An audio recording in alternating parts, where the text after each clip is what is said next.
আসলে ওনার পরিচয়টা না দিলে আপনারা বুঝবেন না, অনেকে অনেকভাবে নিতে পারেন। উনি মালা গার্মেন্টসের মালিক গাজীপুরের। রাখেন রাখেন রাখেন। ওনার কাপড়ের ব্যবসা আছে, হোলসেলের শোরুম আছে, তারপরে গার্মেন্টসের যে টুকরা কাপড় বিক্রি করে না, বাড়ি করে না, ওগুলার উনি, কারণ ওরা কারা করে জানেননি, গাজীপুরের এলাকায় অনেক গার্মেন্টস আছে তো, এটা কিন্তু মস্তান মানুষ ছাড়া করতে পারে না, উনি মস্তানও। উনি যেহেতু টুরা কাপড় গার্মেন্টসের যে নাম হয় ওটার হইলো উনি জুট, যেটা জুট বলে, জুটের উনি এজেন্ট।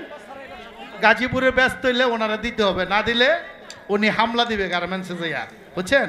এমন উনি শক্তিশালী লোক। একটা গাড়ি নিয়ে আসছে আমার বাড়িতে যাওয়ার সময়, চিকুন একটা রাস্তা, যারা রেন্টিকারে গাড়ি চালায় ওরা গাড়ি নিয়ে আসলে 5 বার রাউন্ড দিতে হয়, একবার পিছে যাইতে হয়, সামনে যাইতে হয়, এটা ঘুরাইতে হইলে। এই মালা সরকার একবারই এটা কাইথে ঘুরাইছে। আমাদের একটা ইউটিউবার আছে রাসেল ভাই, উনি দেখে আসানো করেছে, বলছে এটা কে, আমি কই মেয়ে মানুষ, উনি বিশ্বাসই করে না।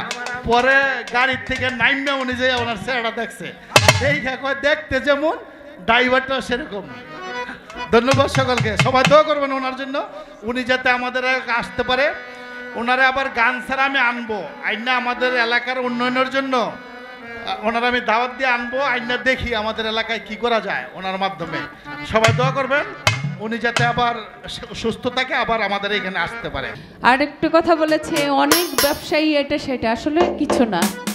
প্রত্যেকটা মানুষের একটা কর্ম করতে হয়, সে নারী হোক এবং পুরুষ হোক। আমি যদি বাসায় বসে খাই আমাকে কেউ খাওয়াবে না। এই যে শিল্পী যারা আছে, এটা কিন্তু কর্ম, এই কর্মটা না করলে পেটে বাদ যাবে না। লজ্জারও বিষয় না, একমাত্র চুরি না করলেই হয় আর ডাকাতি না করলেই হয় নাকি? ওই ছোটোখাটো ব্যবসা আমরা করি, এটা সবাই করে।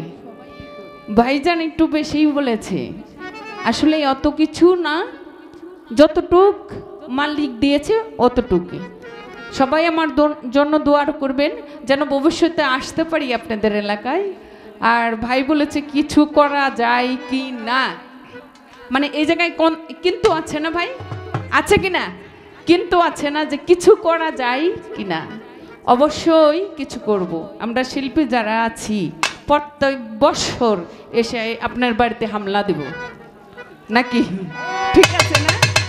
প্রত্যেক বছর একবার করে এসে হামলা দেব।